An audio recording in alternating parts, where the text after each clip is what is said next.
Thanks for listening to the AZ12 podcast, proudly presented by Little Caesars. 15% off any online order. Code SAVE15 and then code LCFREECC. Free crazy combo with a pizza purchase. Every now and then, joined by the GOAT, Brian Jeffries. Hello, GOAT. Hello, gentlemen. How's everything? Not bad, not bad. First of all, Brian, we need to talk about this office here for a second here. We talked about it before the show. How do you Brian's a very tall person for people out there that don't know. Now, he's not as tall as Brody, but he's still very, very tall. Brian, have you ever thought about just like doing something to the rest of that office so you can stand up straight in every part of your office? No, really, I can. I'm fine. It's if I go to the one end down here, which you can't see, but I just avoid that altogether. I don't even know what's down there. I haven't been down there in years. So doesn't sound like there's much red line accountability going on in there. Is this true? Yeah, well, it suits my purposes just fine. Thank you. All right. We got a lot to get to this show. But first, Brian, Arizona's back in the Final Four. You've called every Final Four game, if I'm not mistaken, for the U of A, correct? First year. Yep. Did you realize when you got here, you're like, because it was the first year, 87, 88 was your first year, right? Mm-hmm. Yes. Did you know that it was going to be this easy, Brian? Like you step on campus and Final Fours just occur? Well, I tell this story all the time that, of course, the Final Four in 1988 was in Kansas City, Kemper Arena. And my head's spinning because, I'd never been to one either. I did not buy a single souvenir when I was in Kansas City for the simple fact that I thought I'll just pick some up next year when we come back again, because I was naive enough to think that you just go to the Final Four every year, right? Right. I mean, it's easy. Yeah, it's easy. And then you understand and realize that it's not easy. And so the next time, 94, I bought more than I could possibly afford. Oh, I mean, I was gonna say, hey, you want to know something, Brian? I was in Raleigh, by the way, for that Final Four game. Just so you know. All right. Okay. Was it Charlotte? He was actually in Charlotte. North Carolina. In Raleigh. Yeah. I was in Charlotte. You were actually at the game. So. All right, Shearer, you're up next. What do you got? You've seen a basketball team or two around here. Where does this one rank in terms of how good they are compared to other teams that you've seen? And I hate doing that just because it's kind of unfair to some others. So I'm going to probably lean on those that I've talked to that have played the game more and what their assessment is. And I guess you go back to 2001. That's the team that everybody talks about in terms of guys that went on to the NBA. I guess that's how you kind of gauge them. I think if Gilbert Arenas had been healthy for the championship game, they might have been able to win that thing. There's been a couple other teams that have come close, Elite Eight teams that certainly had a shot at it, and literally either they didn't get the shot or the other team made the shot. It was that close. So talent-wise, and again, I'm not a great judge because I've never coached the game or anything. I think this team has probably as good a talent as any team Arizona's had over the years. So if that means anything, these guys have got a great chance to win it all. All right, I almost said Tommy. All right, Brian, let's talk a little bit about Tommy Lloyd. Talk about the right man at the right place at the right time. Just talk. I mean, you're behind the scenes. Just talk about everything that Tommy means to this program, what he does, and just how he's been so wildly successful. Well, I mean, he's got a great background. I think those 20 years at Gonzaga, that means a lot when you're with around a successful program like that, and learning from a future Hall of Fame coach like Mark Few. And he brought a lot of those concepts with him, but of course he's got his own signature on the Arizona program. One of his favorite phrases this year is to stay steady, and he certainly does that. I mean, he's a guy that is the same every day. He doesn't get too high and get too low, and just riding with him on the bus to and from games. You'd never know that he was just not a guy sitting on the bus there looking at his phone or looking back at the stat sheet or whatever it might be. And I think his players have followed that path to stay steady. And he trusts his team. They trust him. He gives them, a game plan that they can execute, and they do. At least, that's the idea. And I think that's a great blend that this team has certainly followed. Sure. What has impressed you the most about this team? Like when you watch this team and throughout the year, what really sticks out to you? Well, the fact that they've stayed consistent all year long. I think that's the number one thing. That they also seem to have a will to win. And there's been a couple of games this year, though a couple of them that stand out to me the game at Baylor. Remember, a few days earlier, Arizona had been at Houston without Koa Pete, without Dwayne Aristode, and with Braden Burries sick. And that was an amazing game to win. You beat Houston on their home court. That impressed me. Then they go to Baylor a few days later, and you could tell right from the outset. I mean, that game at Houston took a lot out of them emotionally. So they're down in the first half to Baylor. Bears are having a great game. They're hitting shots. The crowd's going crazy. And you're thinking, all right, this is going to be a tough one. And they got it turned around in the second half and won the game. That stands out to me, just like the Purdue game last week, where you're down by 7 at halftime, and Braden Smith is running circles around the team. And what do? And I don't think it was anything magic at halftime. It's not like they went in and reinvented the game plan.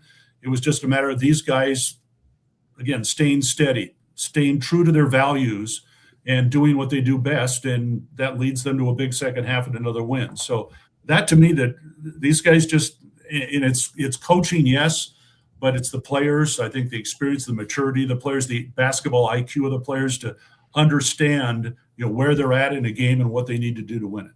What was the like in that second half? Arizona just looked a lot faster, just looked a lot more dynamic than Purdue. Was that something that the GOAT noticed, obviously, from courtside, or does he need Mike Luke to be able to tell him that from his TV? Well, I mean, it may not happen, in the first 2 or 3 minutes, but I think you sensed something. And when Anthony Delorso hit that 3-point shot, it was the only bucket he made in the entire ball game to put Arizona up by 6 at that point. That didn't win them the game, but it kind of, you could feel the energy kind of change in the building. Right. The fans were already making noise, but that turned up the volume right there. And I think it did 2 things. It gave the Wildcats a little jolt there, and I think it also sent a message to Purdue that Arizona was not going to fade. And so that, to me, was a big point in that ball game, and they kind of went on from there. Sure. That was about as loud of a tournament game in San Jose as I've been to with Arizona. Would you say, I mean, you've been to more than I have, but in terms of fans, I don't want to say surprising, but I mean, you could feel them that day, right? Yeah, absolutely. You could feel them. And the proximity, and you get to be a number 1 seed. You get to stay close to home, and it pays off when your fans either from Arizona or from the area up there. I know that the Baycats, the Alumni Association up there, is extremely strong and well organized. So that they had word out early, and I think there's a lot of alums in that area, and even those from Southern California that made the trip. It was a destination for a lot of Arizona fans because you don't do this every year, as we were talking about earlier. And so the fact that they get there number 1, and then after they win the game on Thursday and have a chance to win that elite game on Saturday, you could just tell the fans that were there, they were there to give them a boost. And Tommy Lloyd even talked about that said that it meant a lot to the team. You could feel the energy in the building. Talk a little bit about the girth on this team and about how they kind of out-girth teams after a while and kind of wear them down. It's Brian, I say I'll let you speak to this. Thank you. Yes. I know, Mike, every year you've always got a word or a phrase. Yeah. And this year it's girth, right? Yes. It's the Mike Luke word of the tournament. Girth. Yes. Okay. It's a movement. It's a movement, Brian. Hey, you want to hear a funny story? Yeah. All right, listen to this. So when Tobe Awaka gets a rebound and he crashes to the ground, what do they call it? It has something to do with girth. I know that. A girthquake. Girthquake. Do you get it? Do you get it? I get it. Yes. Thank you. It rhymes with hopefully he doesn't, crash to the court very often. Yeah, we don't need that, but that's going to happen like 3 times a game. Talk a little bit about Mo. Going into this season, I think a lot of people were wondering. They're like, "Oh, what's Tommy? How Vasar's gone? We got Mo in here." The one thing about Tommy, do not question him about his big men and his development. I mean, what he does with big men is absolutely amazing. Talk a little bit about Mo's metamorphosis. Well, in some ways, and I asked Mo about this earlier in the season. I don't think he necessarily agreed with me, but he kind of went along with it. That when he got hurt last year, 8 games into the season, and had to sit out, sometimes that can be a benefit for a guy. You play a lot of basketball. He'd been playing, summers, seasons for a couple of years without really a break, and then he has to sit and watch. Right. And I firmly believe that sometimes that can excel the development of a player because you see things that maybe you weren't seeing when you were actually active with the team. So I think that helped a lot. It allowed him, once the foot healed, it allowed him some more time to work on his body. The one thing that stands out to me, you talk about development, is his footwork. Right. You go back a couple of years ago as a freshman, he was kind of a plodding guy at 7 feet, which is not unusual. He's very nimble now on his feet, and that's obviously helped his game a lot. So, they had a chance really to work with him a lot once he got healthy, and then during the off season, and it's paid off. And yes, Tommy loves his big men. I think that ever since he's arrived, that's one thing. Because of Arizona's ability to score in the paint, it's always going to be part of a Tommy Lloyd team, and needless to say, Mo's a big part of that. Sure. What's been cool about seeing the way that Jaden Bradley has progressed in the last 2-3 years? Well, just the fact that he's a team guy, that he doesn't have to get his points. Some guys, if they don't get their shots up, they're hanging their head after the game, win or lose. And I don't think he cares. I mean, he'll take an open shot if he's got it, but he's not counting shots. He's not, let's check my stat sheet after the game. Gee, I didn't shoot enough. I got to put up more the next game. That's just not him. And that's why the trust factor between Tommy and the players is so strong, and it starts with Jaden. And you go back to that game in Kansas City against Iowa State when Jaden hit that winning shot, and the fact that, who knows that he was going to take the shot? I don't know if he thought about it, dribbling the ball up court, but Tommy had full trust in him that he was going to trigger it the right way. Either he's going to find an open man or he's going to take the shot himself. And that's what I admire most about him. That's why I'm really happy that he's been, awarded as Big 12 Player of the Year. Who would have thought, based on his stats? Exactly. Because usually it goes to the guy that leads the league in scoring or something like that. And he leads the league in leadership. And I think that's what the other coaches saw. The coaches came through when we needed them most on that award, Brian Jeffries. All right, now Braden Burries. Braden Burries plays like he's 33 years old. I don't know that I've ever seen a freshman here. I saw freshman Gill. Freshman Gill was awesome, but he was a little up and down, a little mercurial. I've never really seen anything quite like Braden Burries, where he plays like a 32-year-old man. He can get you at all three levels on the court, and he's showing up big in the biggest moments. That second half against Purdue, you could just tell it was like, all right, it's time for me to do my thing. Watching Braden behind the scenes, what you've seen, how he's developed, what does the GOAT see from behind the scenes? I think he's just having fun. He's having joy playing basketball. You remember the early in the season, he was struggling a bit, as sometimes true freshmen do. Right. And then the breakout game against Alabama in Birmingham. And I think he realized at that point, well, wait a minute now. And at some point there, Tommy told him, hey, you're going to lead this team in scoring. Right. And guess what? He's leading the team in scoring.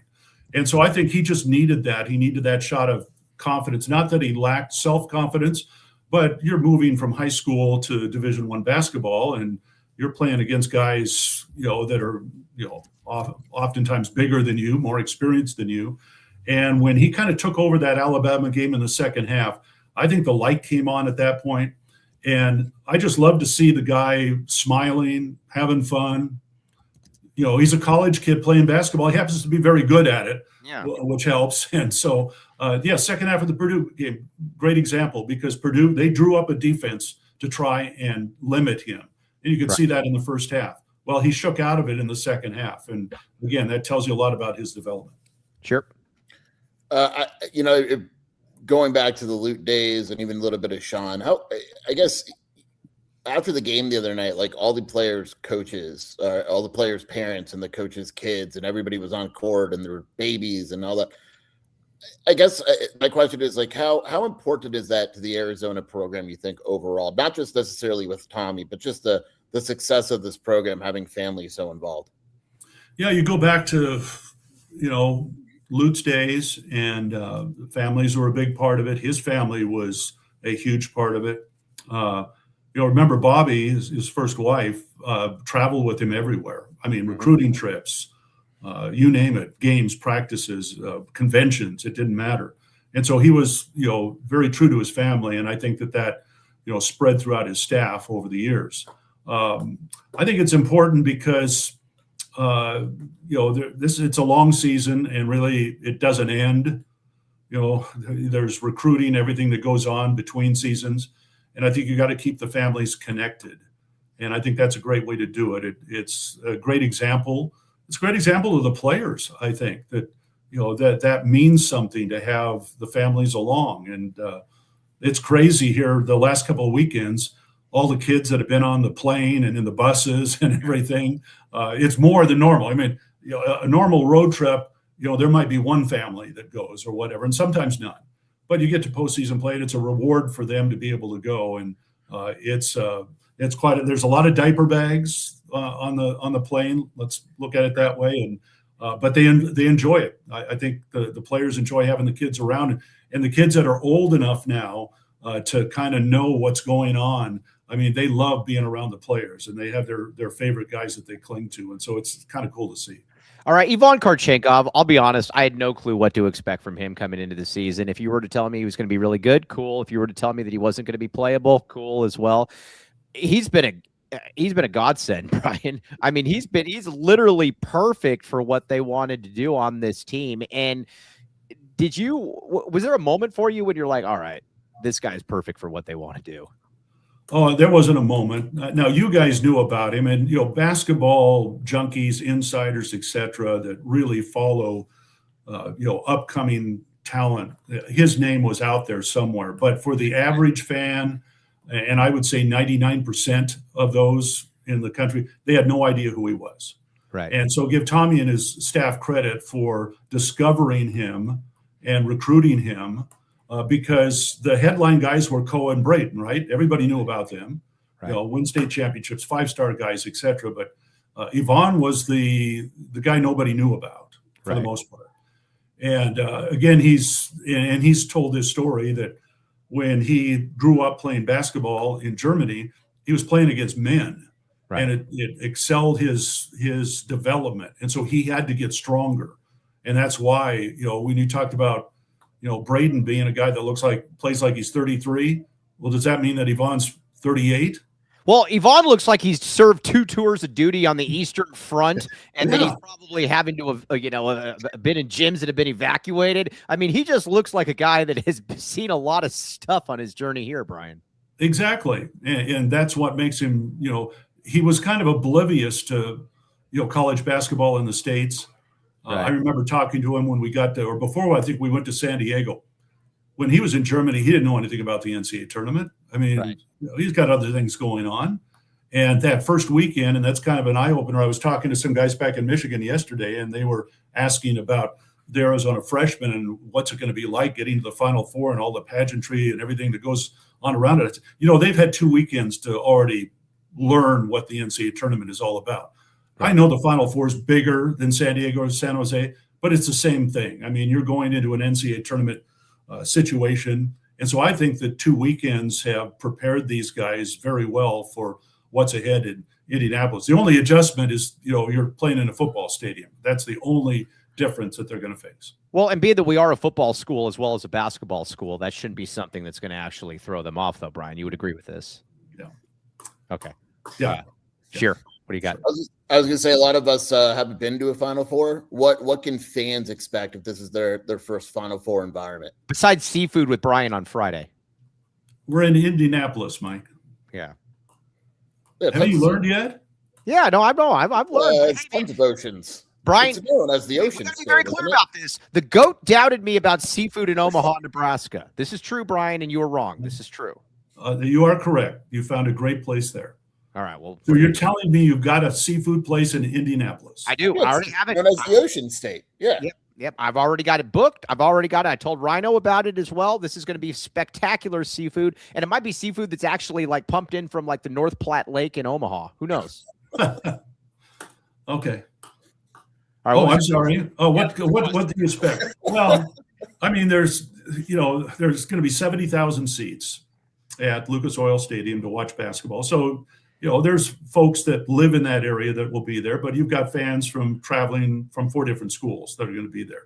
Michigan will probably have the majority because they're the closest school. And as the season has gone on, I'm guessing that Michigan fans, Arizona fans, I wouldn't be surprised if UConn fans started buying tickets early with the thought that this might happen. I don't know about Illinois, but again, they're not that far away either. So, it's an easy commute for them. I think that the fans will expect a city that is alive with a lot of activities. The things that go on around Lucas Oil Stadium, I don't know how they're going to have it set up this year, but you've got the village and everything where you can take part in Final Four activities outside the stadium for a couple of days leading up to it. That's always a big draw. The open practice, which is always kind of an event because there's thousands of people there. It's our first chance to get into the building. But the building, to me, is the biggest adjustment because it is a football stadium, and there's a little square down there, rectangle, that's a basketball court. And it's just different. There's no shooting background. The floor is raised.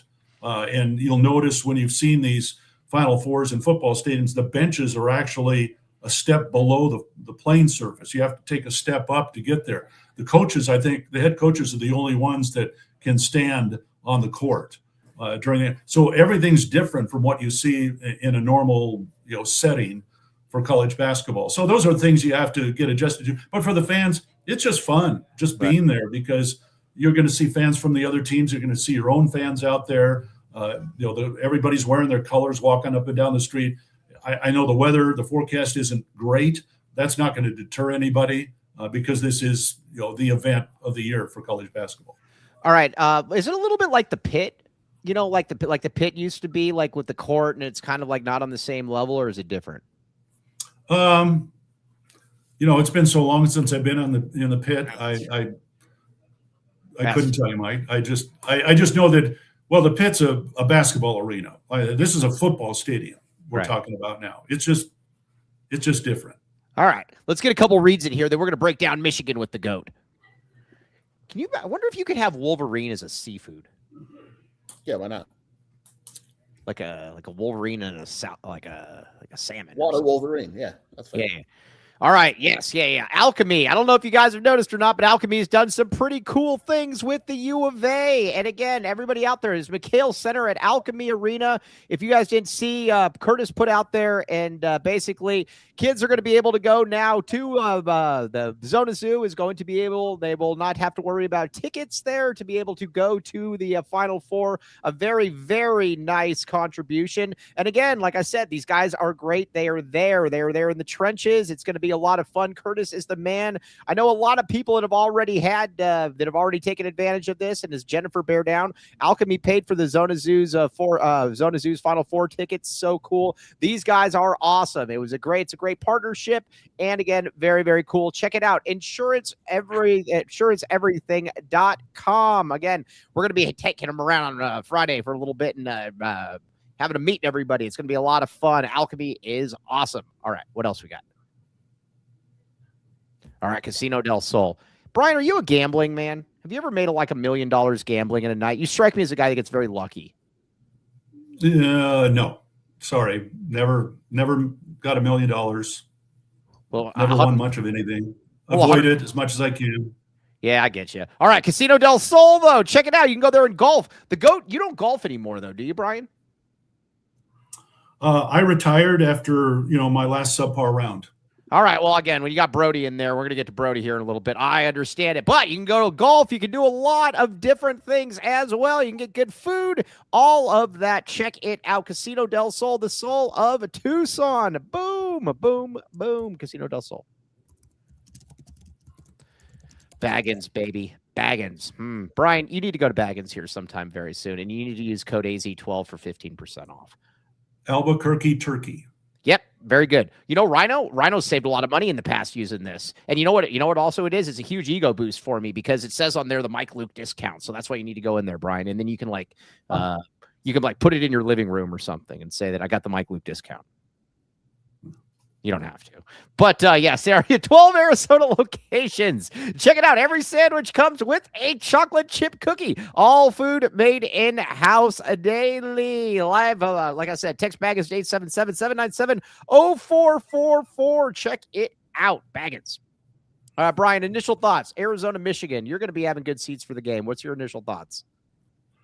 Well, the front lines are, the key to this ball game. I mean, Michigan is huge. 7'3", 6'9", 6'9". I think Arizona matches up fine with them. I think to me that's the Right. The collision of those two front lines is going to be the headline going into the ball game. I've always been told, coaches have told me over the years that if you want to win a national championship, you need strong guard play. Guys named like Simon and Bibby, those are pretty good backcourt. Okay. Yeah. And so let's just say that the two front lines kind of cancel out each other. They're both even. Mm-hmm. So who's got the better backcourt in this ball game? I don't know. I mean, we're going to find out on Saturday. But I think it's a fascinating matchup. It's kind of been like these two teams have been on the collision course. It seems that way. I know there was at one point there later in the season where it was Arizona, Michigan, Duke, and Florida. And they kind of separated themselves from the field. And then, of course, Florida gets knocked out early.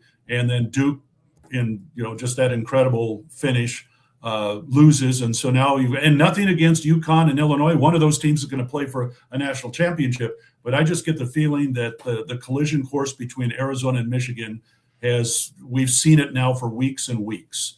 And now it comes down to it. Is this going to be, the greatest game of the year? You don't know until the ball goes up. That's the thing. But on paper, my goodness, it just looks like a heavyweight matchup that, we've been waiting for a long time. And so, there's a lot of things that go into it, but it's going to come down to the basics, I think. Take care of the ball, rebound.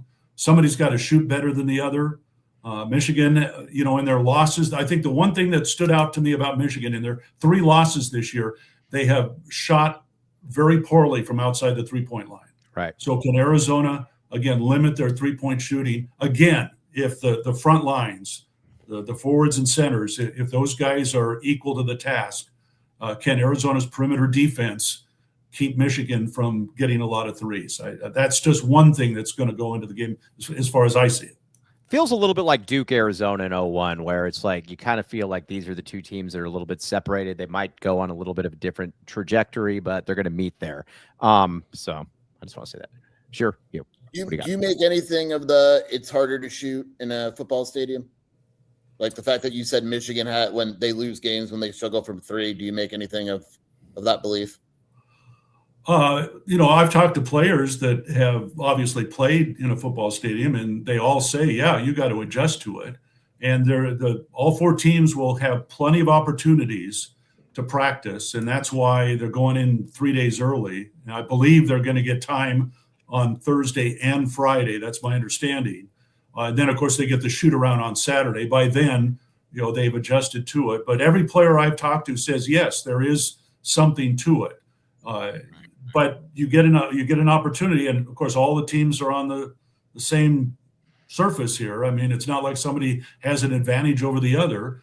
You've just got to find another way. Some players have told me that they have to really concentrate on the rim, and maybe most of them do. But I've been told that in the past, that you've got to kind of take the background out of focus, so to speak, and make sure that you're zeroed in on the backboard and the rim, and you don't have that normal setting behind. Some of it, and again, we'll find out when we get there, the lighting in the building.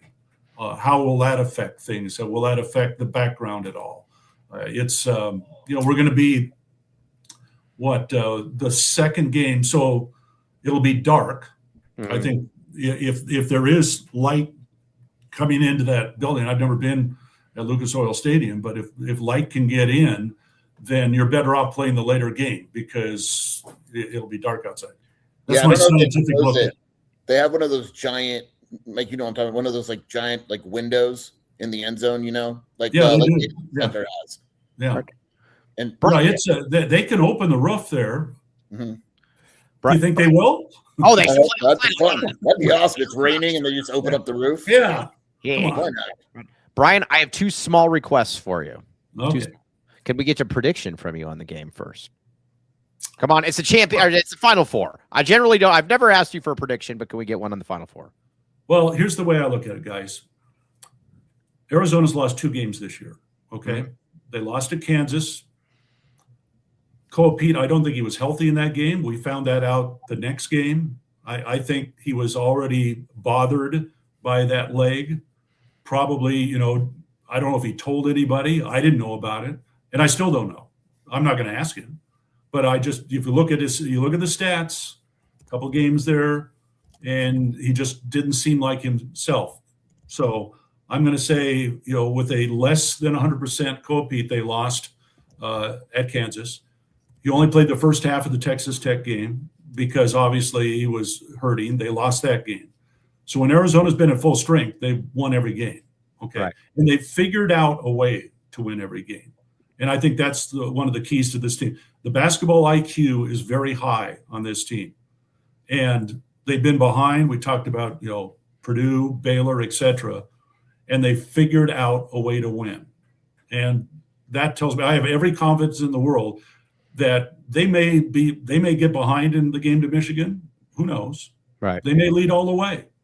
But I think they have the ability to figure it out. Now, if Michigan just plays better, the Wolverines win the game. I mean, that's what it comes down to. I mean, you never know. You don't go into the game saying, okay, both teams are going to shoot 50% from the floor because that's what they've done all season. You don't know. There's a lot of variables in there. But I think if Arizona plays to its capabilities, they'll figure it out. And one other request. Can we get a back the A from the GOAT? Back the A. Yes. Oh, Cody, cut that, Cody. Yes, we got it. Yes. All right. Now, before we let you go, I need a new chair. I've got a 97 chair at home. Oh, nice. I keep locked up. And I've got an 01 chair. We need a 2026. Those are the only two I have. So I need another bench chair. Mike, well, you'll steal a chair with me, right? For the GOAT? Yeah, no, Brian, whatever. Yeah, we'll just check it. It's like we're checking luggage. You know that Phil Jackson chair that he would have when he was coaching the Lakers that was like a crown, like a throne? Have you ever seen this thing? It looks like Yeah. Mm-hmm. Would you call a game in something like that?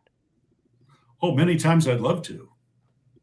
I mean, the worst thing for an announcer, I was noticing the guy, I don't know if they were all CBS, TNT, whatever network the games are on. They get these big pillows to sit on.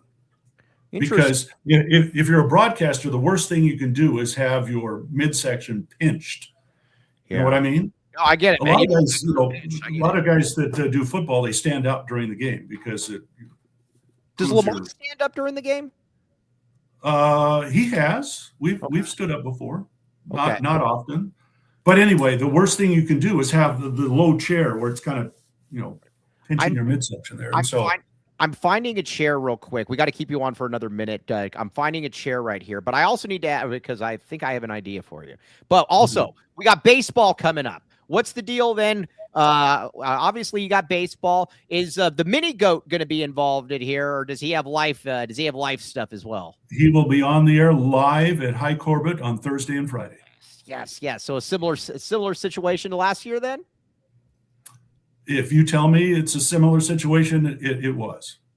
Okay, very, very cool. All right, well, let's see here. I can't find this picture here. All right, I'll just text it to you, Brian. But I have an idea. For you, and I'm very excited about this idea as well. So. Hey, Bill Walton, rest in peace. Love the guy. He carried that stool around with him, or chair, everywhere he went, because and now, he was 6'11" or whatever Bill is or was, and. So it's even tougher sitting down. How tall are you, Brian? 6'5"? You said 6'5", right? Yeah, if I stand up straight. Okay. All right. Well, I can't find this. Dang it. All right. Well, I'll send it to you, though, because I can't get you this. There's a chair at Lazy Boy right now that has been in the club, but it's very fancy. It's very expensive, and nobody has bought it. I'm looking at it, and I can maybe get it, and we'll say the GOAT's chair on this. Okay. I'll let you sign. I don't know it's kind of hard to travel. Maybe you can travel. You can bring it. Yeah. And we'll find a way.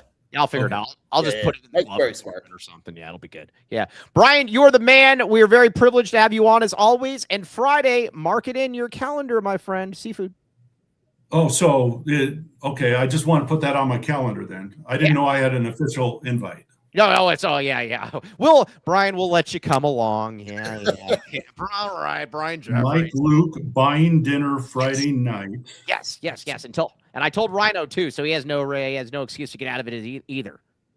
Leave wallet in room. Okay. Yes. Just leave wallet back in Tucson. Or you might need something aboard the plane. Yeah.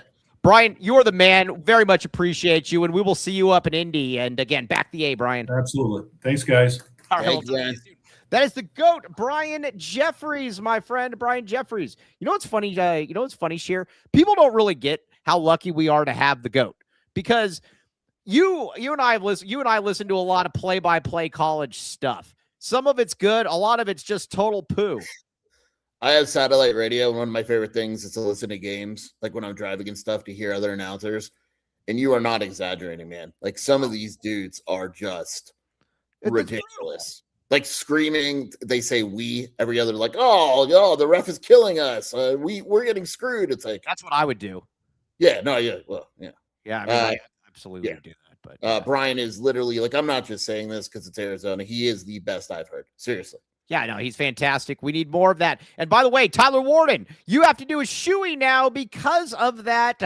We got the back the A from it. You must do a shoey. All right, now let's I hope you realize every restaurant in Indianapolis is booked. So if you really are making a reservation for Friday, you should probably do that now. All right. Well, okay. I got. When I say every restaurant, like, someone goes, someone like St. Elmo is the famous steakhouse there. Yeah. Right. Can't get in, man. Can't do it. I tried on Saturday night to book a reservation. Well, oh gosh, I didn't even think about that. Dang it. Yeah. All right, well, here, we'll redline it. We'll figure it out. Okay, but let's get some reads in here. We'll get back the reads, baby. Back them. Reads. Yeah. There's a Long John Silver's nearby, though. Yeah, he says, Millo's Fish Extravaganza 8464. Hey, Mike, I met you at the gym. Back the A. Very much appreciate you, my friend. I thought that was the name of the restaurant, Millo's Fish Extravaganza. That'd be great. Now, is that what we read it? My God.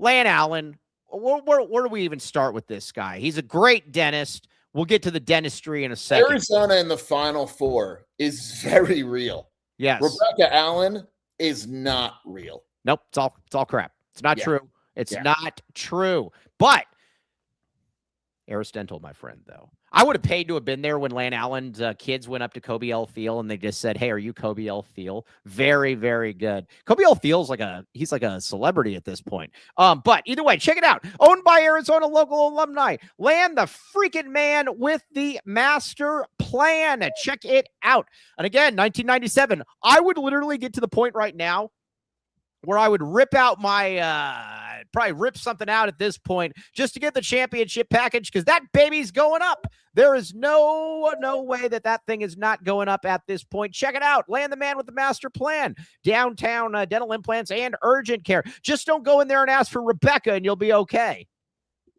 Yeah, it's true. Ask Kobe about meeting her nephew and niece. Okay, yes. All right, now, Andre Veras. I put this out on Twitter again because I think there's some misconceptions that are now floating around. Jesse Bridges has been putting out all this AIA garbage, or AIA, American AIA.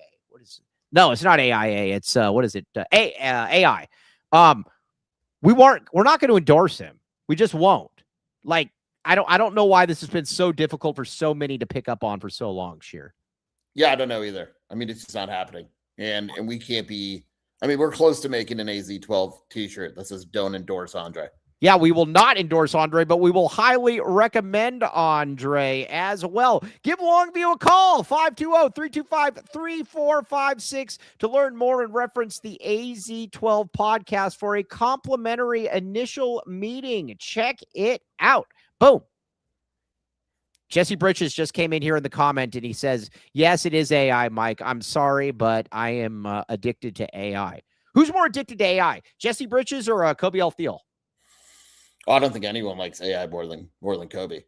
Yeah. Kobe's a big AI guy. Yeah. So, all right. Yeah. Everybody be nice to AI. All right. Now, RJ's Frozen Cactus, Red Hot Beer and Red Hot Sports and Ice Cold Beer. Check it out. Huge parking lot. You can park a jet in. We got all of our favorite pilots in here as well. Back that baby up. All right, Sheer. Go in there and start yourself. Got a lot of good drink, food, everything. You name it, we got it. Yes, we will do a live show Friday, Kobe L. Field. We will do a live show. Yes, but check it out. Red Hot Beer. No, not Red Hot Beer forever. Ice Cold Beer forever. Red Hot Sports and Cold. Red Hot Sports and Ice Hot. Can you have is Ice Hot then? It's probably Icy really hot beer. Well, icy hot's weird because why is it called, like, when you put it on you, it's so cold it's hot, you know? Yeah. I don't know. That's all crap. I'm not gonna mess around with it. No thanks. But either way, check it out. RJ's Frozen Cactus. That is something that we will mess around about. Yes. All right. Joseph says, All right. Well, Joseph, one of the sisters, and again, we've given them a lot of credit. We've given them a lot of credit for opening up their own restaurant. Huge news. Huge news. But I got to say this: you definitely didn't graduate with a degree. When can me and Kobe get on the show together? Well, I would recommend you work on the high end or get rid of all the low end clients and just focus on the restaurant at this point. That's what I would do. Okay. Now, all right, everybody's going in there. It is going to be fun. All right, now, Sheer, let's get into a little bit about back in the Michigan Golden, or not back in them, the Michigan Golden Wolverines against the Arizona Wildcats. You made an interesting point, and when you do, it's something that I generally want to beat home because there's not going to be a lot of them. But Michigan, you posted something on the boards about Michigan and something you were surprised about. Tell the folks. So I am still of the belief that Arizona has no clear weaknesses. I don't buy the 3-point thing because it's a lack of attempts. It's not a lack of makes. The Spacers, you're calling the Spacers idiots right now. Thank you. Well, just a reminder, Arizona's 37th in the country in 3-point percentage. Right. So the idea that Arizona can't make threes is false. Mm-hmm. To put it into perspective, Mike, Arizona is only 0.2 worse than Michigan. Right. So by the way, I found this chair, Cody. I'm sending it to you. I found the goat chair, by the way. That's all corny, right? So I'm convinced Arizona's have. Now, when you look at Michigan and you look for weaknesses and you look at analytics and film and stuff like that, there is one major thing that pops out, and that has been glaring in all their losses. Pipe? Their front pipe pops out, and their pick and roll defense is not good. Namari Burnett is horrendous against the pick and roll. Braden Burries is literally a top 5 shooting guard using the pick and roll in the country. It makes me think that your belief that they're going to surprise people and put Yaxel on Burries is absolutely a possibility because of that. Interesting. All right, man. I just had a bad on. All right, I found the goat chair. By the way, this chair is absolutely. We should get a GoFundMe for the goat chair. This thing. Once Cody, let me know when you have it because when you put it up. Cody!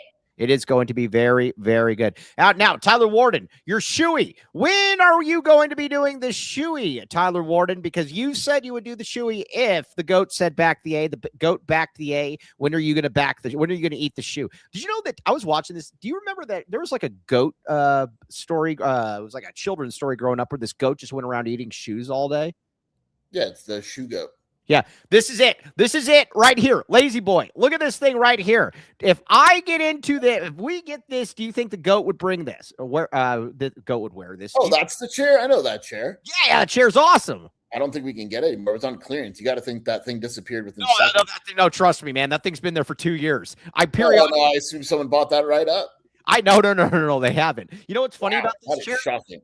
Anybody that's not, you need to be watching the audio or the video version as well to see this chair. Make sure you're not in public because this chair is hot. This chair, they started out at $3,200, and hard to believe that nobody wanted this thing. So I went in there. I've gone back there. I haven't been there in a couple months, but I know for at least the last 3 years, this thing has been there. Yeah, I would go as far as to say you're wrong. From what I heard, the price actually went up. People started to see this. It's now $4,000. This thing is a piece of crap. What? Oh, no, actually, that doesn't feel. No, it's great. I don't mean it. Sorry. No, this chair is fantastic. Yeah. Sure. Yeah, what am I saying? Yes. But Kobe L. Thiel says, why would anyone pay $3.2 thousand on a chair? Why would they pay 1.5 for this thing? I pay $1.5 million. Look at that thing. Are you kidding me? Right. Yeah, no, that thing's crazy. So anyways, there's the chair. That's the goat chair. All right. Yeah. Okay. Now, let's talk a little bit. We're not going to get into it a lot. I think that there's been positive movement. No, we need to talk about this because I'm super annoyed this afternoon. All right, go ahead. Let's talk. All right, we're going to talk. Lloyd just had a presser, right? And our guy, Big Bad Bruce, said, hey, look, a lot of people freaked out about your comments last week in San Jose when you said the next guy is going to be successful. What do you want to say to them? And he said, well, I want to say that the next guy is going to be successful. Just like before, like Sean was successful. I'm successful. And I never said when. I didn't say when it was going to happen. And then he said, look, and then Bruce asked another question as a follow-up. And he goes, look, I'm telling you right now, this team has my full focus. Nothing is going to knock me off my path. Right. So now the reaction by a chunk of Arizona fans and, of course, all North Carolina fans, well, he didn't say no. He didn't say no. He's clearly going to North Carolina because he didn't say no. Yeah, I don't.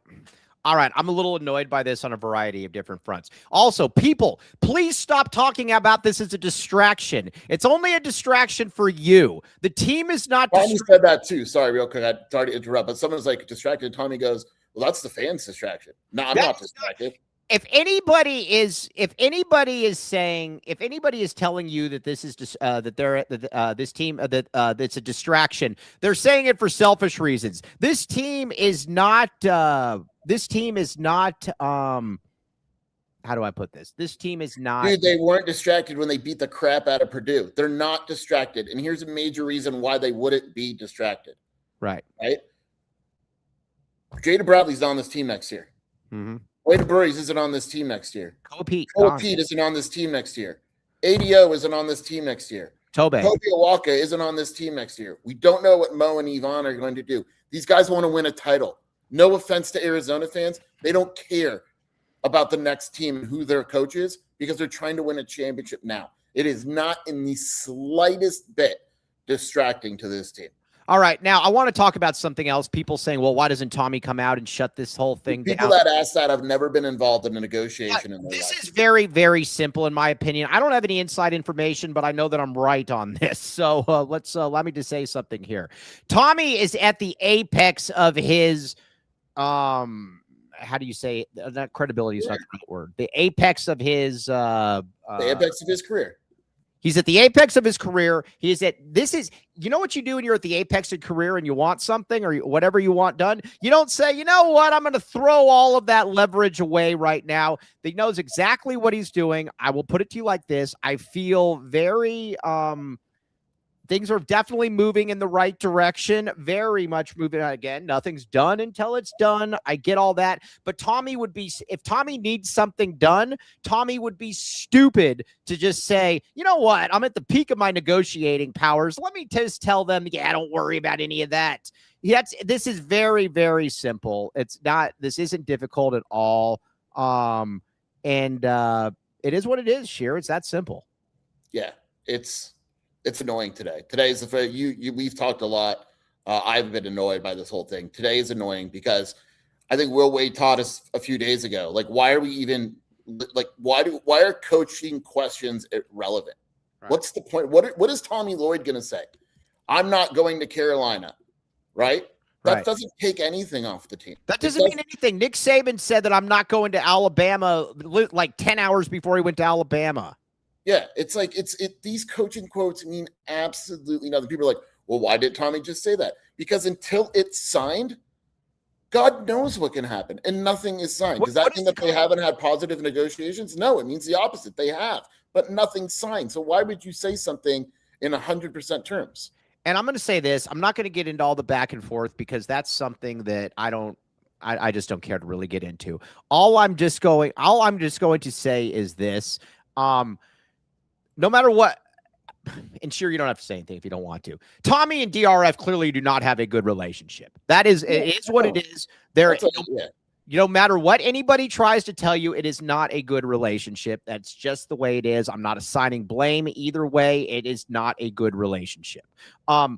Whatever Tommy wants, Tommy is going to try to get. I don't know what he wants. I don't know what he's going to try to get, but this is what he is doing. And the thing about him too is that, like I said, whatever it takes, people don't understand this.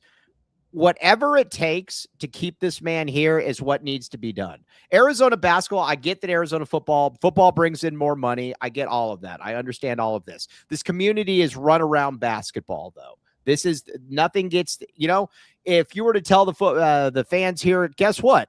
I would, you're probably, Arizona football is going to win 8 games. Cool.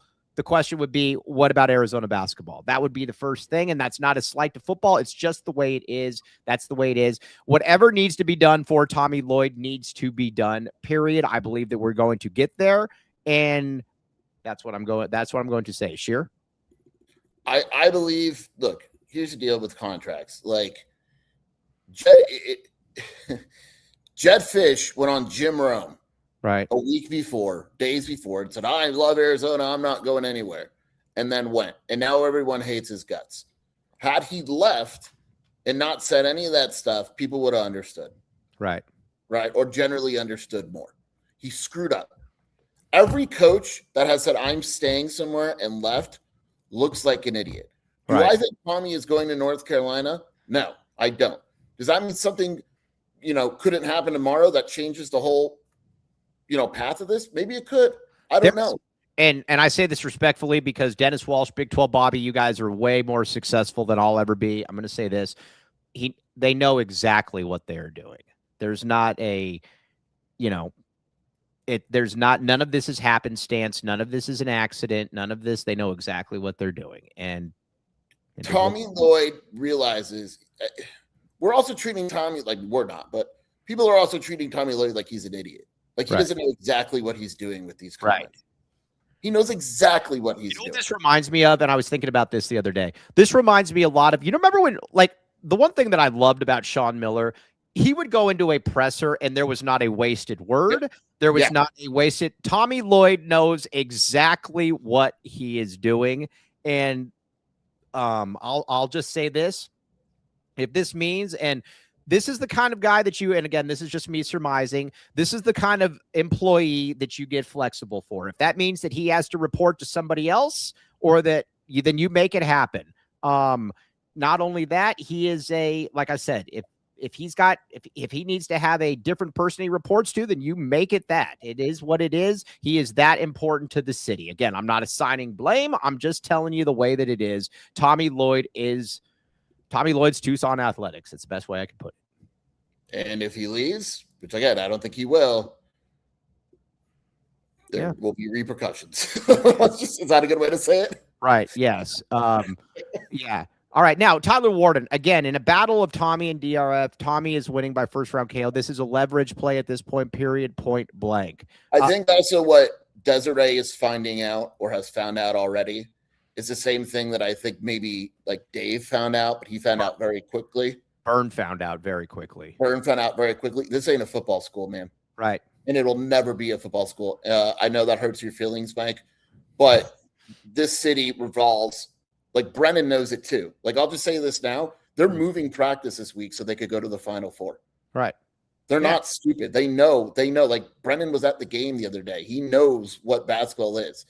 You mess with the Golden Goose. Yeah. Right. You don't make it out alive, man. Like you're not winning that battle. No one will ever win that battle. One thing that I am a little happy about though, I am happy obviously because he made the hire. I'm happy Dave's getting some flowers. Yeah. And I told you, and I'll say this on the show because we had a conversation about how to handle this whole thing, and I don't mind making it public. I regret how I treated Dave because looking back at it, Dave was a good dude, and I protected my friends and Sean and all that. But I've told Dave this. I went too far, and so I'm a lot more careful with how I handle this. But I'm not going to sit there with my thumb up my butt and ignore everything's peachy keen either. Right. But again, Dave's a good dude. Dave's a good dude. It is what it is. I love Dave. Okay. So, I apologize, Mike. Yes. All right. Everybody out there, I am a humble victor. Dave is the man. By the way, I texted with Dave a little bit the other day. Dave says hi to everybody. Is he in Michigan right now? Yeah. I'm trying to get him and he didn't respond to me, that jerk. I'm going to, I messaged him that. I said, Dave, you have to come to Indianapolis. And so, so there's that. Very, very, very cool. Yes. And here's some inside info too about the game at San Jose. We're going to talk football for a minute here, Mike. Right. There was a major benefit to Arizona basketball and football, from what I understand, this past weekend in San Jose, in that there was a very, very large contingent of high boosters, and there was a lot of money flowing to both programs, from what I understand. Okay, well there we go. Very, very successful weekend. All right, so that's thanks to your super snaps. Yeah, I was going to say, I think the super snaps is, I think the super snaps. I didn't realize the owner of the Seattle Kraken. I didn't realize she's got connected to connections to U of A. The Kraken? Is she getting a Kraken? What's wrong with that? I don't know. Well, when I think a Kraken with the kids means. Is that what it means? Yeah. Yeah. If we win, I could literally. I think I would be making like Dennis Walsh money off that as far as super snaps. Then at that point, yeah, great question by Connor Ivanov. What is Ivanov? Is that Russian? That's got to be Eastern European, right? Yeah. It's a great name. I think he's. Believe it or not, we got to give this guy a lot of credit because it's my understanding that he's actually friends with Kobe L. Thiel. Connor, you are an amazing person if you're actually friends. Is this the Connor? Yeah, I think it's the Connor. Yes. Oh, we've heard a lot about you. We've heard a lot about you, Connor. Connor, I would assume if I had to rank it would go like this. Number 1, Michigan. Right, in terms of fans, I think Michigan will easily have the biggest. Mm-hmm. Number 2, Illinois. Number 3, Arizona. Number 4, UConn. Interesting. You got to think location, Mike. It's a drive for Illinois. Well, we got people here that are driving there. So I mean, but by the way, like if you're driving up there to get a Facebook picture and then you can just come back and post it. Mike told me, he said, Jason, why don't we drive? I said, Mike, do you understand what 48? It's a 24-hour drive. 48 hours. Gas that would be per car with you. I'd rather walk. I'd rather take a Greyhound bus than be in a closed-off car with you for 48 hours. Oh my gosh! And I would eat cabbage that entire day. Oh my god. Yeah, but no, there is somebody driving. No thanks. But I'll tell you, it's fine. It's Steve Rivera is driving to the game. That's not for the faint of heart. It heart. was funny. He was trying to do. I like Steve. He was trying to do the Zoom in like I did for the presser, and he was doing it while driving, and it just froze. Yeah, that's Kobe. I would have driven with you all. Another reason why we didn't drive. Because Kobe would have just assumed that an AI could drive the car. All right, here's something I got to say about Kobe L.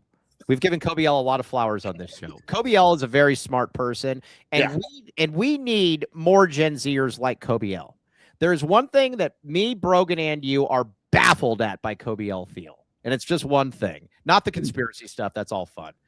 Kobe L. Thiel understands no jokes, nothing.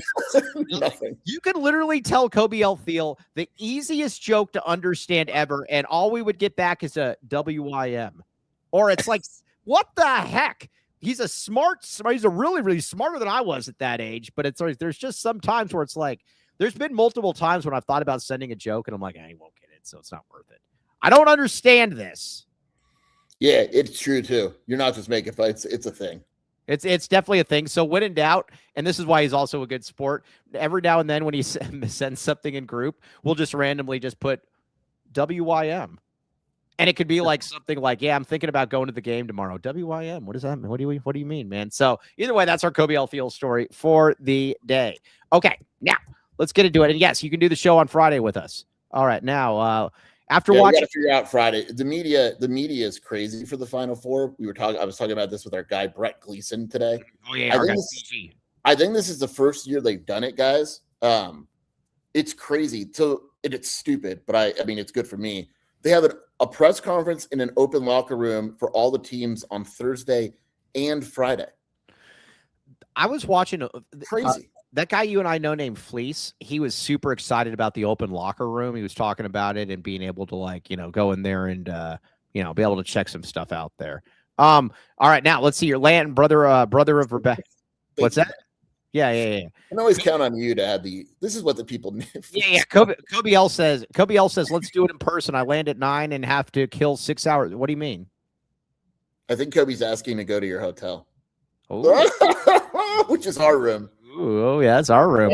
I won't. Where Michelle Gardner's staying. What room? She's staying in our room also. What is that, Friday? Yeah, Friday. Media starting at like 1. How would you do that? You'd have to do it on the same computer. I say we do a late afternoon evening show. I think that's what we do. Or just not have me on. Yeah, that's fine. Nobody's going to watch anyway, so it doesn't really matter. All right, yeah, we will check it out. Now, that chair that Rich Carrillo is driving for that press conference, absolutely he is. Okay, now, all right, let's get a now he's turned down the boxing match like 20 times. He said he has things better to do than talk about me, so all he does is tweet about me. Yeah, you got to DM Michelle and ask where she's staying. Yeah, hey, I will. I'll say Michelle. Michelle is next. I don't know if people know this. I don't think I ever said it on the show. Michelle is next door to me and Shelby. on the in the hood. Somebody send me. There was a lot of red line after Arizona won. A lot of red line accountability in that room. Somebody sent me a couple bar pictures. You know, I did have some regrets about not being. I held Shelby red line accountable after that win that night. Yep, exactly. That's where we are. All right, let's get some reads in here, baby, and then we're gonna actually talk sports. What? I like Chuz, by the way. I'm not. I think that Chuz is mean to me sometimes, and then other times he's nice. Chuz is a kid. It's cool. All right, Tyler Warden, talk to us. Let's see here. All right. Cheer. Cody, get in here. You understand this stuff way better than I do. Cody, get in here right now, please. I'm in the car, but I can do my best. You could talk and drive at the same time. Go, we're listening. Yeah. So, OmniLeague is Tyler Warden's app, and essentially, what you get to do is you get to have fun with all of your friends and get together and draft multiple teams across different sports and leagues. And at the end of the season, you get points for however they finish, and if they win championships or if they're golfers, what order they finished in, things like that. And it's all 100% free, and it's all backed by live real data, none of that fake AI stuff. And the best thing about it is that you can get to play with Tyler Warden. Oh, my gosh. Get in there right now. Download it on the App Store. Get it on Google Play. Get in there right now. Do as you're told right now. Tyler at OmniLeague. We love Tyler Warden. And keep in mind, keep it to this too. It's an investment on the future greatness of AZ12 Prep, since he is our football coach. Now, talk about a future investment on something. The Mike Lucalote rib. Put that in my mouth and let me eat it. Yeah. Like I said, get in line on that one there, Sherlock. Okay. Now, Mexican food delivered nationwide at mymexicanmenu.com. Use code AZ12 for 10% off your order. Now, the Mike Lucalote rib. Sure. That's the real, Kobe, that's a great way to kill 6 hours. Mike Lucalote rib. You could chew and suck on that for forever. It tastes so good. Like Mr. Tyler Warden said, I'll take things Rich Carrillo said for $1,000. Yeah, that might. Yeah, do that again. Never have a second to rest, Joseph. What the heck does that mean? All right. Either way, Copal, check it out. Tucson's contemporary Mexican food. CopalTucson.com. Book your next large party or corporate event with Copal. Large party packages available. We also cater any event. Check it out. Get that Mike Lucalote rib and consume it. Inhale it. Make it feel the pleasure of the elote rib. Check it out. All right, 88 crime, baby. All right, hey, did you see that guy? There was some guy in Tucson with the last name Carrillo that got arrested for stealing $45,000. I'm not sure it's not Rich Carrillo's brother or something. I'm not sure it's not either. I'll put it to you like this. But these, I might tweet this out a little later. Have fun with it. But $45,000 worth of copper. If you see some moron that's stealing $45,000 worth of copper, and you say, "What are you doing?" and he just says to you, "What do you mean?" Call 88 crime. 882-7463. I would almost like to call JRL or JR Investigates. I would like to call 88 crime on that. Is that loser back here again? Yeah, that putz. Now he's trying to pin it on Guthrie's brother. Is he? Oh, he's doing that now? Yeah, he changed his focus. All right, so this idiot, we're going to actually have we won't focus on it a lot, but we need to focus on this idiot, this interloper that's coming in here. And this guy is terrible. First of all, he blamed it. Remember when he was blaming it on illegal immigrants from Mexico? That was the first one. Then he said that it was an Iranian housekeeper. And then, Duh. And then Savannah Guthrie's brother. Here's the thing that I find interesting about this. How this guy has come up with like 25 different people that it could be. And it's none of them. He's a bad person. If you see him, tell him he's a bad person. Yep. Yeah. Bad dude. Bad dude. Yeah. You've been smacking him around on Twitter? Yeah. I go after him like once a day. All right. Well, you have to tell me on this because I don't, like I said, I don't. Yesterday, he was like, I'm searching for someone. And I replied, why don't you search for the guy that beat your girlfriend? Oh, wait, my bad. Yeah. No, he's a terrible, terrible person. And you know, the other thing too, is that it's mainly like middle to old age white women that follow this guy because he's got a cult following. And all they say is, well, you're not even out there trying. Yes. And I'm not out there. I'm not a police officer. Yeah, but guess what? At the same day, I'm also not going out there just lying about people, though, either. The guy's an idiot. There. Boom. Yeah. I'd love for that guy to get arrested somehow. Okay, now let's get back to the Arizona basketball game, because there is an Arizona basketball game that is coming up here as well. These are definitely the two best teams in the country. Sure, these are definitely the two best teams. Yes, 100%. And that doesn't mean they're going to win the title. The best team. I actually like what I don't know if it was Calipari or Painter that said that. And he said basically, like, the best team doesn't always win the title. It's the team that plays the best that day. Right. But when you look at college basketball this season, I don't think there's any question that Michigan and Arizona were the two best teams in the country. I will say this. If UConn somehow wins another championship here and they get their 7, at this point, college basketball should just shut down and say we're all playing for second place at this point. And you know what I actually wonder happens even if Arizona wins? Like, there's so much going into this game, like so much going into this game. And, Arizona, Michigan, the biggest game ever, blah, blah, blah, blah, blah. That UConn's just going to beat Illinois. And there's going to be so much mental and physical energy that went into Arizona, Michigan. Mm-hmm. And meanwhile, UConn's on the other side of the bracket just chilling. You know what I mean? Like, you wonder if that impacts the title game. Yes, UConn won with 3 coaches. It's wild. And the thing about Hurley, though, too, is that guy's going to be there. How many championships does he finish with? I got it at 4. 4. What's he have now? 2. At least 4, I think. Yeah, he's awesome. We agree that he is far and away the best coach in college basketball, right? Yeah, and I think his antics are actually overblown. I do, too. I don't know. It's very similar to Bobby. I felt Bobby's were overblown, too, because even though he's a maniac, I always look for things that are like off the court. Like, for instance, Cronin is a maniac and he's a prick. Right. Right. Like, he just is. Right. The Hurleys, both of them, from all accounts, are great dudes off the court. Everyone loves him. Like, Bobby's a great dude. I've never heard anything bad about Bobby as a person. There's a reason why all these reporters love Danny Hurley. He's a nice guy. Let me ask you this. What is and I've been fascinated. The ref got literally right in his face. If you look at that official, the official literally walked right up into him. It wasn't a traditional headbutt. But I'm going to say this. Now I can't remember what I was going to say. Yeah, and the players love him too. That's the other thing. The players like him. Generally, if the players hate you, like, I can't imagine that Mick Cronin's players like him. I never really see guys come out and say, "Man, it was such a privilege playing for Mick Cronin." But Danny Hurley's the man. Yeah, I saw the video as well, Joseph. You're also the same person that thought that Mike Dunleavy was basically Philip Borovichinin. So yeah, that's what it is. Okay, Kansas fan here. Yeah, Arizona can win the Natty. Not going to be easy, though. In order for the best, you have to do the best for real, though, no doubt. Yeah, I'd agree. It will be fascinating to see. Let's, all right. So I think this game, the more and more I look at it, is Braden Burry's got to get his sheet. He's got to be able to get his in this game. I think he's got to have a good game. I have a hard time seeing Arizona win this game if Braden Burry's has 6 points. I think that these games that Arizona's played in the tournament have actually been relatively straightforward.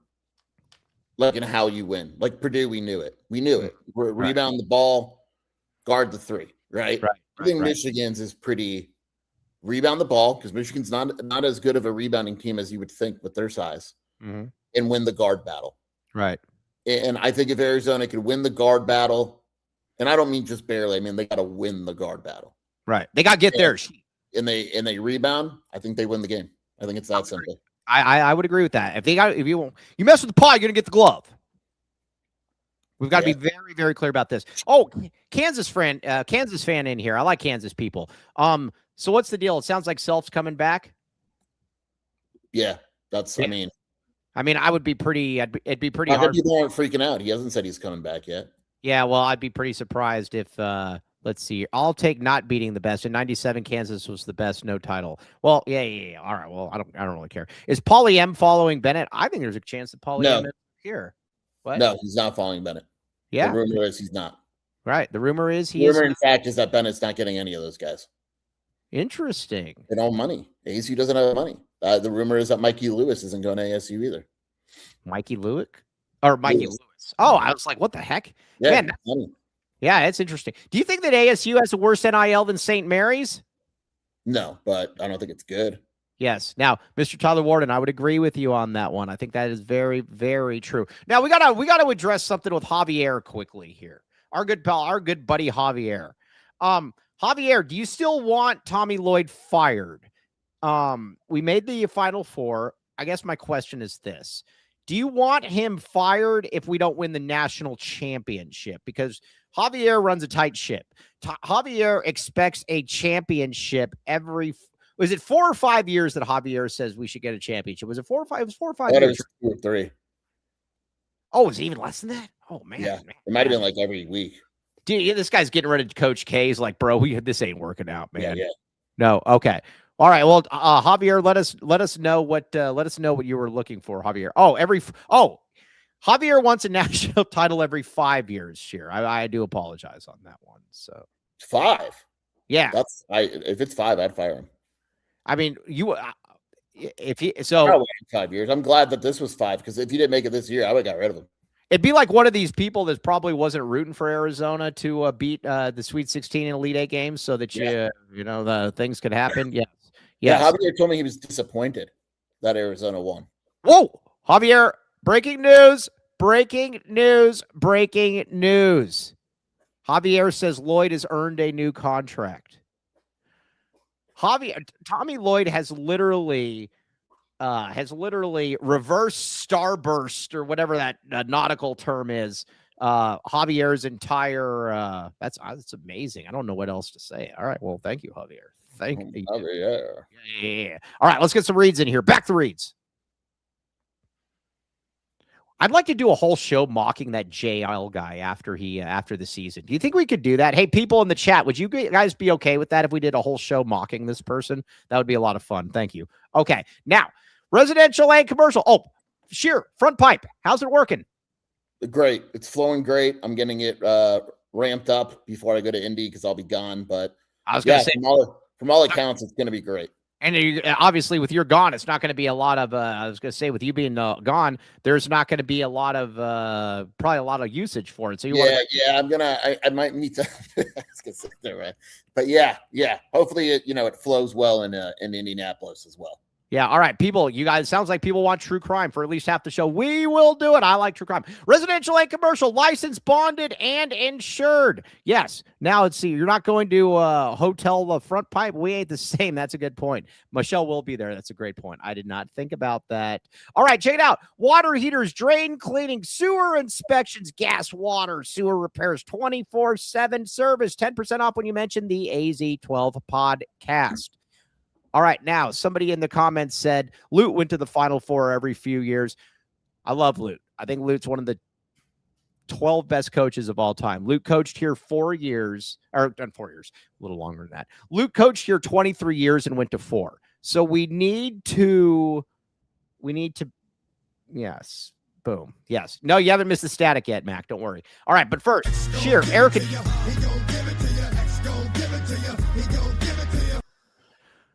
All right, I keep getting asked by Chris. I love you, Chris. That freak from Florida, Arizona's not going to recruit him, right? The Olivier guy. I'm hearing that he is slated to right now take over for Jaden Bradley. Yeah, Tommy likes his bigs, so right now, if I had to guess, he's probably Arizona's starting point guard next year. Okay, Too Busy Winning says from 1988. All right, well, from 1988 to 2007, that's 20 years. So, I mean, once every 5 years. Okay. Either way, check it out. Comfort X HVAC, back to back. Call 520-222-7012. That player is not good, by the way. We do not want him. Yes. Service. Are you being serious? Yeah. No, he's not coming to Arizona, I guess. Right. Yes. Okay. Now, check it out. Indoor air quality, mini splits, ductwork, ventilation, you name it. They've got it. Yes. Clint Westwood says, Mike, are you and David Kelly friends? No, I don't dislike David Kelly. I just find very close. Yeah, I don't dislike David Kelly at all. I actually think he's a pretty decent guy. But the stuff that he does to try to get they're like this. Yeah. The stuff that David Kelly does to try to get noticed doesn't work. How about that? Okay. Now, speaking of which,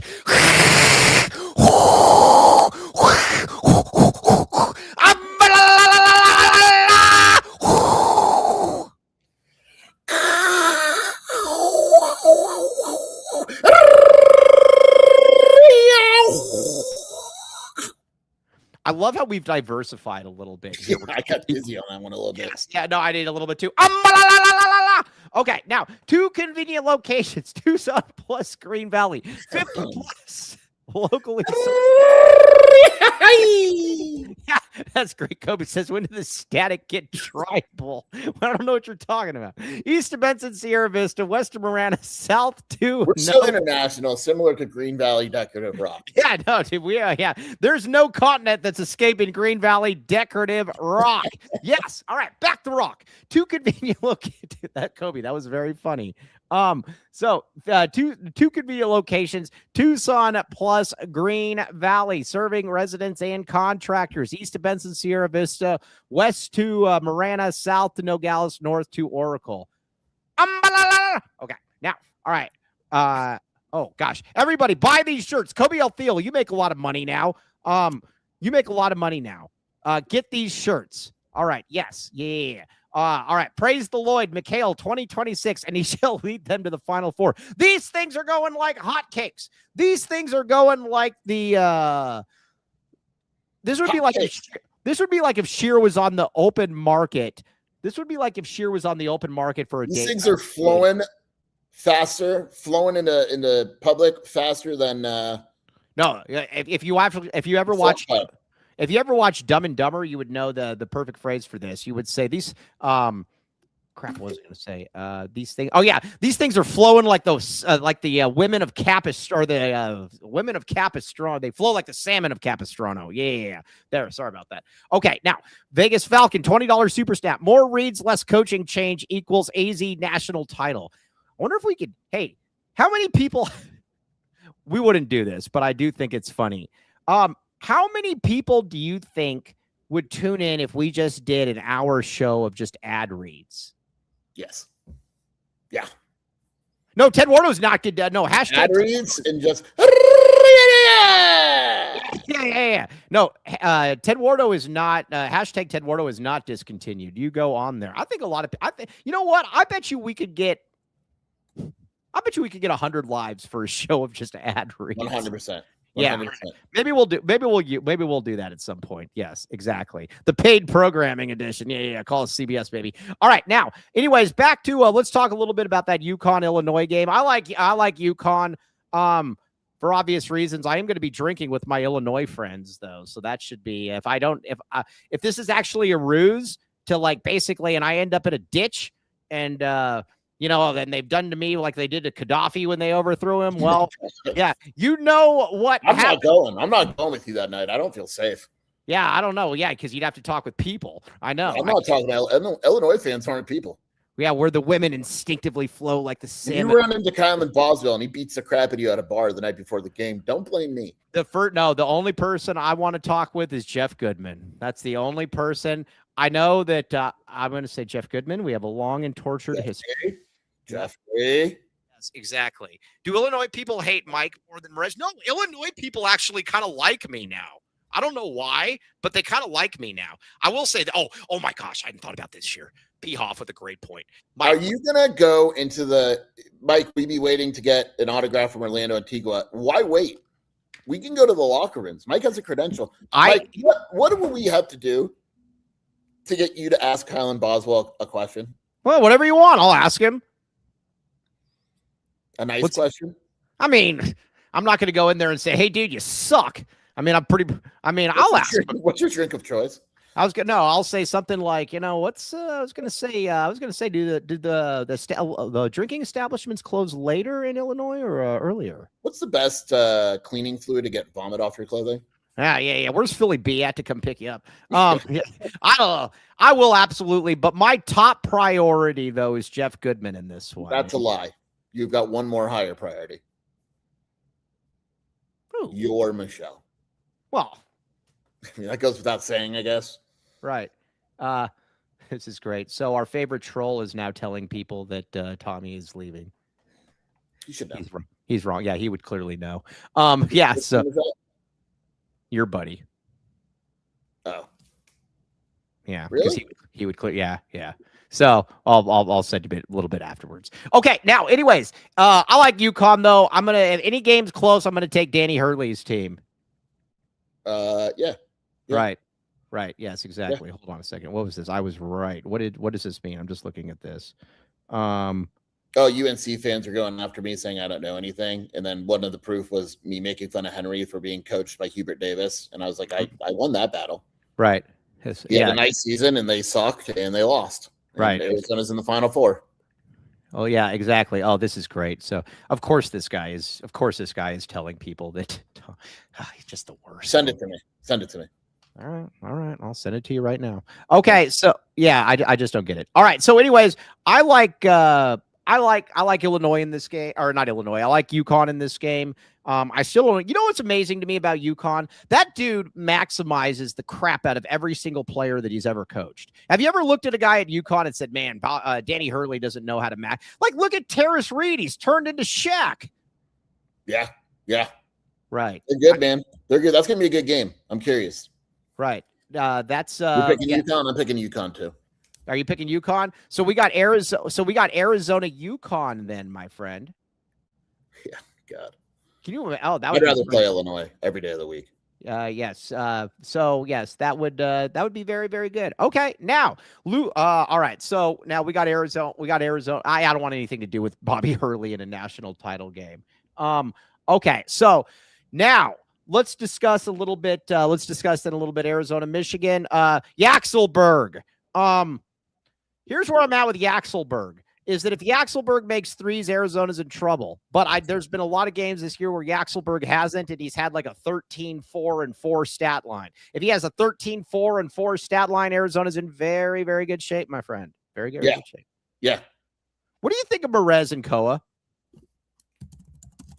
I think it's more even than you think.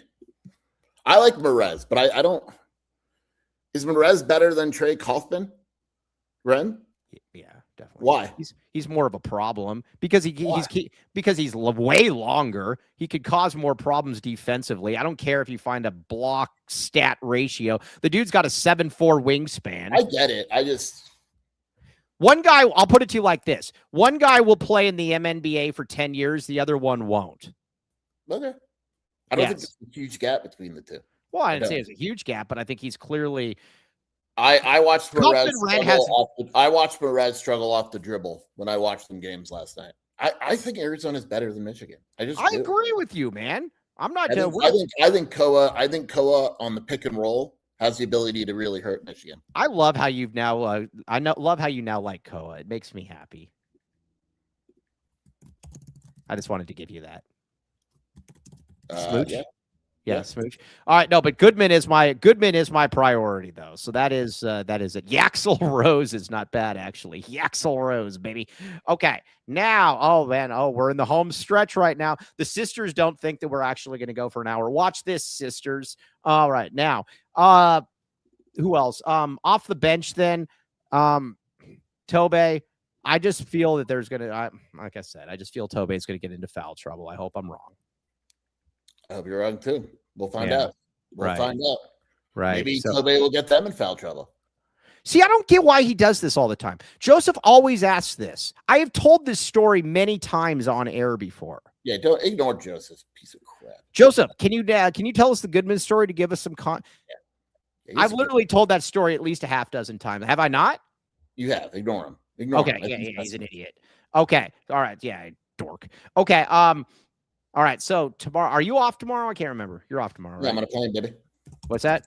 Oh, yeah, you're out of plane, yeah. Leaving on a jet plane. It's going to be, we got Ali coming on tomorrow, everybody. It's going to be fun. Check it out. I know Ali's got some things to say.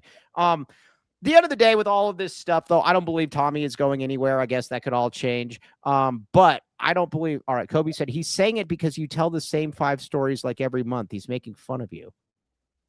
Shut up. What are the 5 stories? I don't know. Yeah. Oh, Hey, little Guillermo. St. Elmo's shrimp cocktail for each of you from Lil G. Enjoy Indy. You know what's funny? There's a Lil G and there's a Lady G. We very much like Lil G before Lady G. Hey, I got a question. Thank you very much, Lil Guillermo. I got a question for you all out there. I got a question for you. If you are a single man with no family, with no kids, is it very, very weird to be vacationing to Disney World for a week by yourself? Yes. Disneyland by yourself is weird in general. It's weird, at least if it's a chick. This is coming from a guy that really likes Disneyland. I'd never go myself, ever. Right. All right, but we all agree that some guy that's in his we all agree that that's super, super strange, right? Yes. Okay, I just wanted to make sure. I just wanted to make sure. And all right, so Disneyland. Hey, Dennis Walsh, look who was actually going there, though. That's what makes the story even funnier. All right, everybody, you go to Little Caesars and you do it now. You do as you're told. You do it now. 15% off any online order. Use code SAVE15. Code LCFREECC. Free crazy combo with a pizza purchase. Now, Sheer, where can they find you doing your stuff? WildcatAuthority.com, the Wildcat Scoop podcast with Shelby, and starting tomorrow night, Indianapolis. All right, now if you see Lindsey Graham going around, maybe call 88 Crime. You shouldn't be at Disney World. You're a 70-year-old man that's single. You should not be there. Go away. By the way, I went to Disney World and I hated it when I was like 10. It was so hot. Like, like that kind of heat where like it's so sweaty that like your underwear or like your boxers start like crawling, like up into all of that stuff. It is terrible. That humidity there. It is unbearable. I would rather have a Kalashnikov pointed at me. Maybe not that, but that was weird. Yeah, that was strange. Took a weird turn. Yeah, but it's creepy weird. Brian Blackmore. Yeah. Okay, now on that note, though, you know what I'm going to do? I'm going to do this just to piss off Joseph. All right, guys, we will be back with you tomorrow. Oh, let's get the last two reads in here, though. Okay. What last two reads? Oh, yeah, not the last two reads. Excuse me. The super snaps. Sorry. The Great Vegas Falcon. More reads, less coaching change talk. AZ equals AZ national title. Very much appreciate the Great Vegas Falcon. And Lil Guillermo, St. Elmo shrimp cocktail for each of you from Lil G. Enjoy Indy. We very much appreciate you, Little G. You are the man. All right. We will be back with you tomorrow, 10 o'clock. Big 12 Bobby, Big 12 Bobby, we are very, very excited to see you. And guess what? By the time this show's done, we will have gone an hour and a half. Take that, Joseph. Get back into the kitchen at the Sisters Restaurant off of Crunchy Crub. TTFN, ta-ta for now. Woohoo!